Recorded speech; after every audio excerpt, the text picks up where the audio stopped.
ராம ஜெய ராம ஜெய ஜெய ராம ஸ்ரீராம ஜெய ராம ஜெய ஜெய ராம ஸ்ரீராம ஜெய ராம ஜெய ஜெய ராம ஸ்ரீராம ஜெய ராம ஜெய ஜெய ராம ஸ்ரீராம ஜெய ராம ஜெய ஜெய ராம ஸ்ரீராம ஜெய ராம ஜெய ஜெய ராம ஸ்ரீராம ஜெய ராம ஜெய ஜெய ராம ஸ்ரீராம ஜெய ராம ஜெய ஜெய ராம. ஸ்ரீராமர் சீதை மற்றும் லக்ஷ்மணருடன் 14 ஆண்டு வனவாசத்தை கழிக்கும் பொருட்டு அயோத்தி நகரத்தை விட்டு வெளியேறி கங்கை ஆற்றை கடப்பதற்கு முன்னர் மாலையில் குகனின் சிருங்கிபேரபுரம் எனும் ஊரை அடைந்தார்கள்.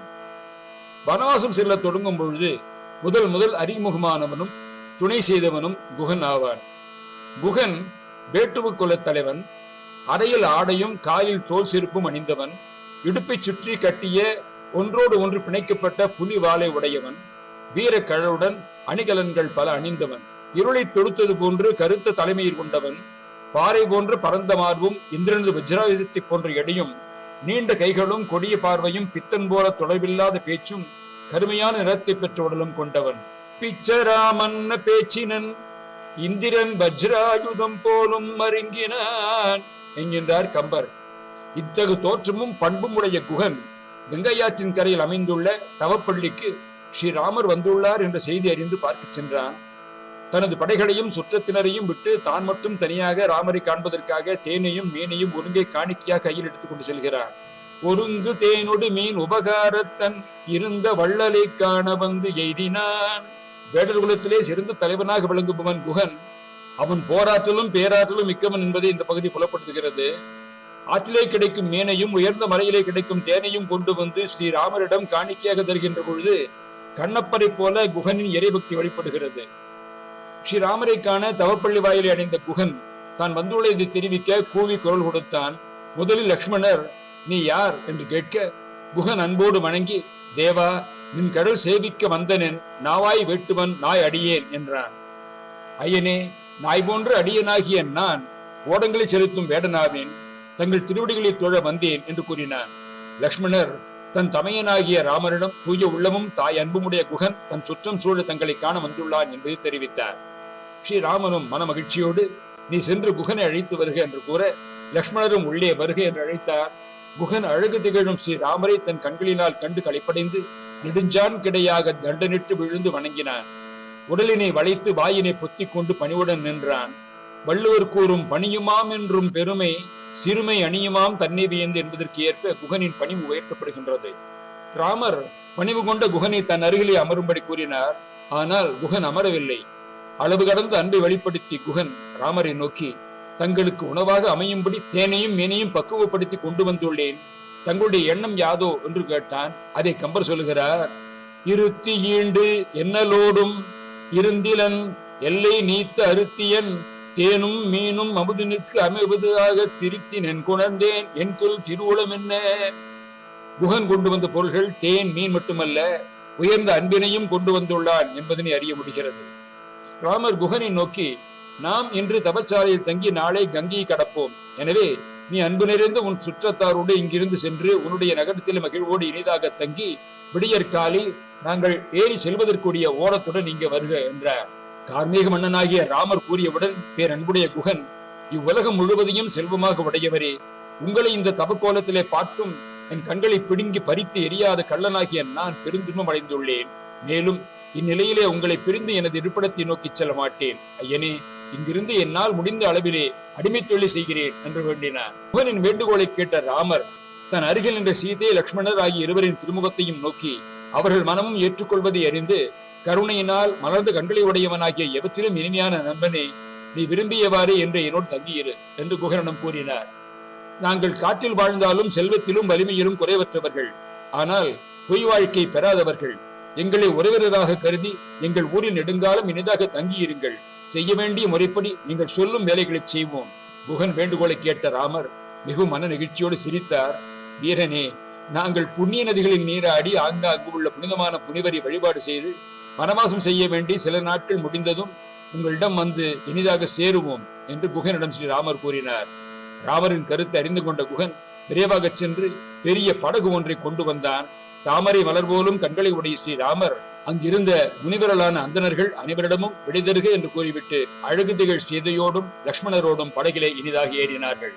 குகன் ஓடத்தில் ராமர் ஏறுவதை உணர்ச்சி பொங்க சுவையாக கோஸ்வாமி துளசிதாசர் வர்ணித்திருக்கிறார். மரத்தாலான ஓடத்தை குகன் கொண்டு வந்து நிறுத்தினார். பின்னர் ராமரிடம், ஐயனே, தங்கள் திருவடி மகிமையை பற்றி கேள்விப்பட்டிருக்கிறேன். முன்பொரு முறை தாங்கள் திருவடிகள் பட்டுத்தான் கல்லாய் கிடந்த ரிஷிபத்தினி அகலிகை உயிர் பெற்றிருந்தாளாம். இந்த மர ஓடம் கல்லை விட வலியதா என்ன? தங்கள் பாததூளிப்பட்டு இது ஏதாவது ஒன்றாக மாறிவிட்டால் எனக்கு ஓடமின்றி பிழைக்க வழி தெரியாது. ஆகவே தாங்கள் இதில் ஏறும் முன்பாக தங்கள் திருவடிகளை கங்கை நீரால் அபிஷேகம் செய்ய அனுமதித்தாருங்கள். அதன் பின் அனைவரும் ஓடத்தில் ஏறலாம் என்றான். இதை கேட்ட ஸ்ரீராமர் குருவலித்தாராம். இது சமத்காரமான பேச்சு. உண்மையில் குகனுக்கு ராமனின் திருவடிப்பட்ட புனித நீரை பிரசாதமாக அடைய வேண்டும் என்பதை விருப்பம். எத்தகைய பாவங்களையும் போக்கி எவருக்கும் எளிதிலே கிடைக்காத மோட்சத்தையே தர வல்லதல்லவா அந்த புனித நீர். ஆக ராமன் திருவடிகளுக்கு கீழே இட்டு கங்கை நீரை கொண்டு வந்து சேர்த்து அப்புனித நீரை மகா பிரசாதமாக ஏற்றான் குகன் என துளசிதாசர் கூறுகிறார். இந்த பாத பூஜை செய்யும் பாக்கியம் நமக்கு கூட கிடைக்கவில்லையே என்று தேவர்கள் ஆதங்கப்பட்டனராம். கங்கையின் மறு கரையை அடைந்த ஸ்ரீராமர் குகனை நோக்கி சித்திரகூடத்திற்கு செல்லும் வழியினை கூறுக என்று கேட்க, பக்தியினால் தனது உயிரையும் கொடுக்கும் உள்ளன்பு உள்ளவனான குகன் ராமனின் திருவடிகளை வணங்கி, உத்தமரே, என் படைகள் யாவையும் கொண்டு வந்து காவல் காத்து நிற்பேன். என்னால் வெல்ல முடியாத பகைவர்கள் வந்தாலும் உங்களுக்கு தீங்கு நேரும் முன் நான் இறந்து விடுவேன் என்று கூறினான். மேலும் சிறிது நேரம் கூட பிரியாமல் இருப்பேன் என்றான். ராமர் உடனே, நீ எனது உயிர் போன்றவன். என் தம்பி லக்ஷ்மணன் உனக்கு தம்பி. அழகுடைய நெற்றியை பெற்ற சீதை உனக்கு உறவினள். குளிர்ந்த கடலால் சூழப்பட்ட இந்த நாடு முழுவதும் உன்னுடையது என்றார். மேலும், உன்னை கண்டு தோழமை கொள்வதற்கு முன் உடன் பிறந்தவர்களாக 4 இருந்தோம். இப்பொழுது உன்னோடு சேர்த்து உடன் பிறந்தவர்கள் 5 விட்டோம் என்றார் ஸ்ரீராமர். வேடர் தலைவனான குகனும் வானர தலைவனான சுக்ரீவனும் அரக்கர் கோமகனான விபீஷணனும் ராமபிரானின் மிக நெருங்கிய நண்பர்கள். இவர்களுள் ராமர் முதலில் சந்தித்து நட்புறவு கொண்டது குகனோடு தான். தசரத புத்திரர்களாக 4 பிறந்த நாங்கள் குகனோடு 5 என கூறி குகனை தன் சகோதர நிலைக்கு உயர்த்தி மகிழ்ந்தார் ராமர். கம்பர் இக்காவியம் ஏற்றுவதற்கு, அதிலும் ராமகாதை ஏற்றுவதற்கு பல காரணங்களும் குறிக்கோளும் இருந்தாலும் அதில் ரொம்ப முக்கியமான ஒன்று சகோதரத்துவம். ராமர் மானிட பிறவி, வேடனான குகன், வானரமாகிய சுக்ரீவன், ராட்சசனான விபீஷணன் என்று ஜாதி இனம் பார்க்காமல் அனைவரையும் சகோதரனாகவும், பறவையான ஜட்டாயுவை தன் பெரிய தகப்பன் உறவு முறையிலே வைத்து அவருக்கு ஈமச்சடங்கையும் தன் கையாலேயே செய்தவர் ஸ்ரீராமர். குகனிடம், இனி நீ உன் இருப்பிடம் சென்று அங்குள்ள மக்களை காக்க வேண்டும் என்று கட்டளையிட்டார். அதனை குகன் மறுக்க முடியாமல் ஏற்று செயல்பட்டான். ராமரை விட்டு பிரிய மனமில்லாமல் மிகுந்த மரவர்த்தத்துடன் விடைபெற்றுக் கொண்டான் குகன். பின்பு ராமர், சீதை, லக்ஷ்மணன் ஆகியோர் 3 மரங்கள் அடர்ந்த காட்டில் நெடுந்தூரம் செல்வதற்கு உரிய வழியிலே நடந்து சென்றார்கள். பரதனும் சத்ருகனனும் கேகேய நாட்டில் இருந்தார்கள். உடனே அயோத்திக்கு திரும்பி வருமாறு வசிஷ்டர் சொல்லி அனுப்ப, வரும் வழியிலே அயோத்தி களையெழுந்து சோகமே உருவாகி இருப்பதையும் தந்தையின் இறப்பு செய்தியும் கேள்வியுற்று அவர் நடந்ததை அறிந்து கொண்டார்கள். நடந்தவை அனைத்துக்கும் தனது தாயே காரணம் என்பதை அறிந்த பரதன் கோபம் கொண்டான். முடிசூட்டுக் கொள்ள மறுத்த அவன் ஸ்ரீராமரை திரும்பவும் கூட்டி வருவதற்காக காட்டுக்கு தனது அன்னையர் குருமாருடன் சென்றார். வழியிலே முகப்பெருமாள் பரதன் மற்றும் அனைவருக்கும் படகுகளும் ஆட்களும் உதவி கங்கையில் அக்கறையில் சேர்க்கின்றார்கள்.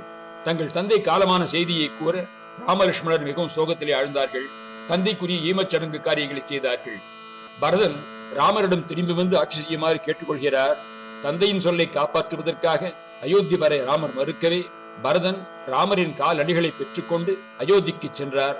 அங்கே ஸ்ரீராமரின் பாதுகைகளை அரியணையிலே வைத்து ராமர் காட்டிலிருந்து மீளும் வரை பரதன் ஆட்சியை நடத்தினார் என்கின்ற செய்தியோடு அயோத்தியா காண்டம் நிறைவு பெறுகிறது. முருகாசரணம். முகராமர்ப்பணமஸ்து.